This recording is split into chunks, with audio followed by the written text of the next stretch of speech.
Hello दोस्तों, नमस्कार। आपके अपने यूट्यूब चैनल सरकारी योजना मंच पर एक और नए वीडियो पर हार्दिक स्वागत। साथियों, इस वीडियो में बात करने वाले हैं स्टेट इंश्योरेंस एसआई कटौती के बारे में।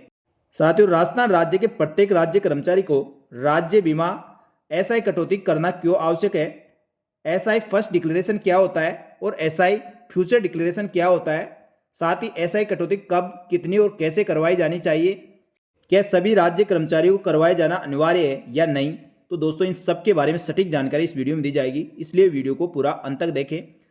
और जो भी साथी पहली बार हमारे यूट्यूब चैनल को देख रहे हैं, दोस्तों आपसे अनुरोध रहेगा हमारे यूट्यूब चैनल सरकारी योजना मंच को आप सब्सक्राइब करके रखें और बेल आइकन जरूर प्रेस कर लें, जिससे आपको राजस्थान सरकार की समस्त सरकारी योजनाओं की जानकारी इसी प्रकार मिलती रहे।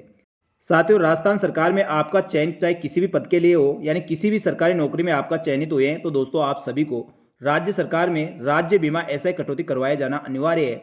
इसमें दोस्तों अलग अलग स्लैब के अनुसार अलग अलग कटौती होती है, लेकिन साथियों नवनियुक्त राज्य कर्मचारियों के लिए उनका प्रोबेशन काल कंप्लीट होने के बाद एसआई कटौती लागू होती है।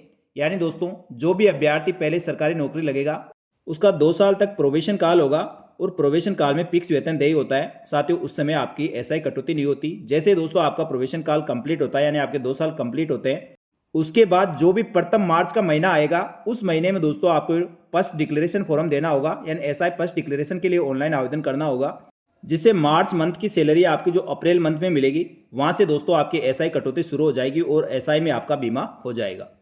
इसी प्रकार दोस्तों एसआई फ्यूचर डिक्लेरेशन क्या होता है, जो राज्य कर्मचारी पहले से एसआई कटौती करवा रहे हैं और अपने एसआई कटौती को बढ़ाना चाहते हैं, ऐसे गवर्नमेंट एम्प्लॉय को दोस्तों फ्यूचर डिक्लेरेशन फॉर्म देना होता है। एसआई फ्यूचर डिक्लेरेशन भी आपको ऑनलाइन आवेदन ही करना होगा।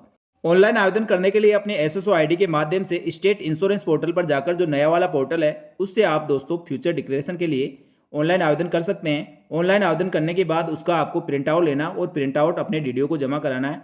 ये सब प्रक्रिया दोस्तों आपको मार्च मंथ में करनी होगी और उसके बाद अप्रैल मंथ में जो मार्च की सैलरी आएगी उससे दोस्तों ये डिडक्शन होकर आपके एसआई पॉलिसी लागू हो जाएगी। तो साथियों, राज्य बीमा क्या है? राज्य बीमा राज्य कर्मचारी, पंचायत समिति, जिला परिषद के कर्मचारी तथा राज्य सरकार द्वारा नियमित किए गए वर्क चार्ज कर्मचारियों का राज्य सरकार से अनुबंध है, जिसके अंतर्गत बीमेदार द्वारा बीमाकर्ता राज्य बीमा निगम को नियमित प्रीमियम देने पर बीमादार व उसके मनोनीत किसी भी घटना विशेष के घटित होने पर या पूर्व निश्चित धन राशि भुगतान हेतु आश्वस्त किया जाता है और सेवानिवृत्ति पर बीमा धन व देय बोनस राशि का भुगतान राज्य कर्मचारी को किया जाता है। राज्य बीमा क्या है और इसका उद्देश्य क्या है? राज्य बीमा योजना राज्य कर्मचारियों के जीवन पर जोखिम वहन करने वाली एक कल्याणकारी योजना है, जिसके द्वारा बचत को प्रोत्साहन देने के साथ साथ राज्य कर्मचारी व उसके परिजनों को आर्थिक संबल प्राप्त करने के लिए महत्वपूर्ण योजना है।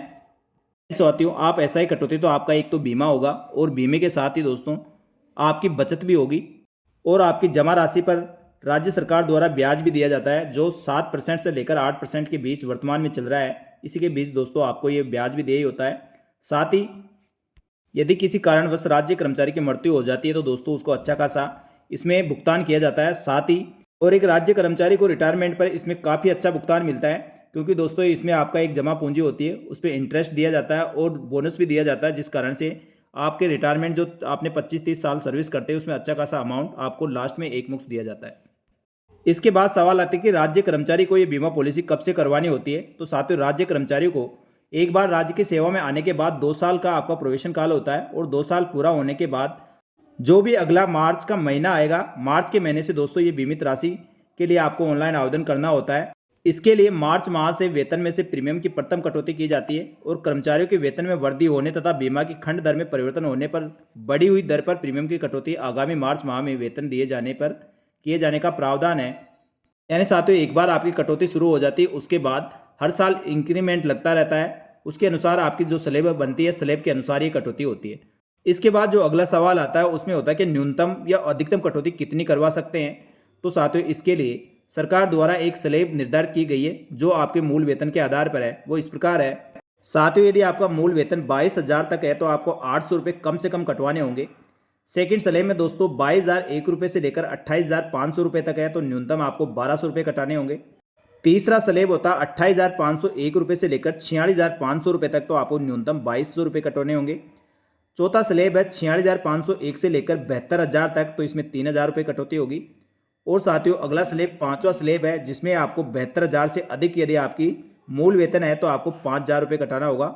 इसके बाद दोस्तों आपको अधिकतम 7,000 रुपये तक कटौती करवा सकते हैं। यानी दोस्तों चाहे आपको सैलरी कितनी भी मिले, आप 7,000 से ज़्यादा नहीं कटा सकते। इसके बाद राज्य कर्मचारियों का सवाल ये भी रहता है क्या मेरी स्लैब से क्या मैं ज़्यादा कटा सकता हूँ? तो साथियों इसके लिए स्वयं से अधिक बीमा धन के लिए बीमित करवाया जा सकता है। तो इसके लिए आपको वेतन खंड के निर्धारित जो प्रीमियम कटौती करवाना अनिवार्य है। जो दोस्तों आपकी मूल वेतन है उसके अनुसार जो न्यूनतम है वो तो आपको कटाना होगा। और यदि कोई बीमादारी चाहे तो स्वेच्छा से अपने वेतन खंड से आगामी जो 2 वेतन खंड होते हैं उसके लिए आप निर्धारित दर के अनुसार कटौती करवा सकते हैं और बीमा धन के लिए बीमित हो सकते हैं। वेतन खंड दोस्तों 5 के अंतर्गत आने वाले बीमाधारक अधिकतम 7,000 रुपये तक की कटौती करवा सकते हैं। तो साथियों आपको समझ में आ गया होगा, जो अपने मूल वेतन है उसके अनुसार आपको न्यूनतम वेतन और अधिकतम 2 स्लैब तक आप अधिक कटवा सकते हैं। जैसे दोस्तों किसी राज्य कर्मचारी का वेतन 22,001 रुपये से लेकर 28,500 के बीच उनका मूल वेतन यानी बेसिक पे है, तो उसको 1,200 रुपये न्यूनतम कटाना होगा।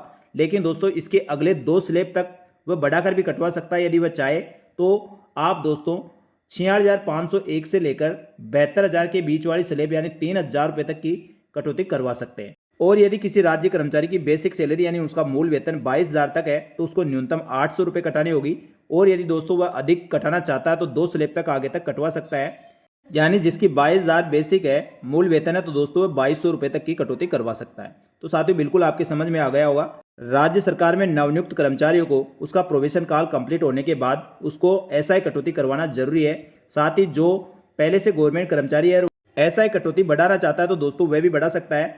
इसके लिए दोस्तों 31 मार्च से पहले आपको अपने एसएसओ आईडी के माध्यम से स्टेट इंश्योरेंस पर जाकर दोस्तों एक ऑनलाइन घोषणा पत्र भरना होगा। वह भर के दोस्तों अपने डीडीओ को जमा कराना होगा। इसके बाद जो अप्रैल मंथ में आपकी सैलरी आएगी उसमें से एसआई डिडक्शन होकर आएगा, यानी एसआई कटौती हो जाएगी। और रेगुलर दोस्तों प्रत्येक मंथ आपकी एसआई कटौती होती रहेगी।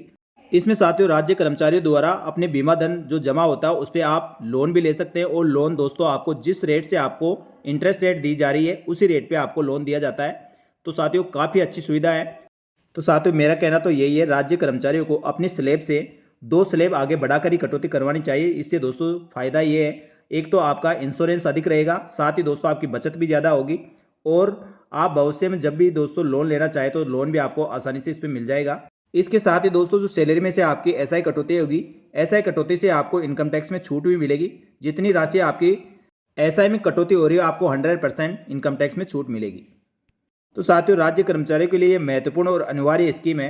तो साथियों ये जानकारी आपको अच्छी लगी तो वीडियो को लाइक जरूर करें और इसी प्रकार की जानकारियों के लिए हमारे यूट्यूब चैनल सरकारी योजना मंच को सब्सक्राइब करके रखें और बेल आइकन जरूर प्रेस कर लें जिससे नई वीडियो का नोटिफिकेशन आपको सबसे पहले मिल सके। जल्दी मिलेंगे दोस्तों एक और नई सरकारी स्कीम की जानकारी लेकर, तब तक के लिए धन्यवाद। जय हिंद, जय भारत।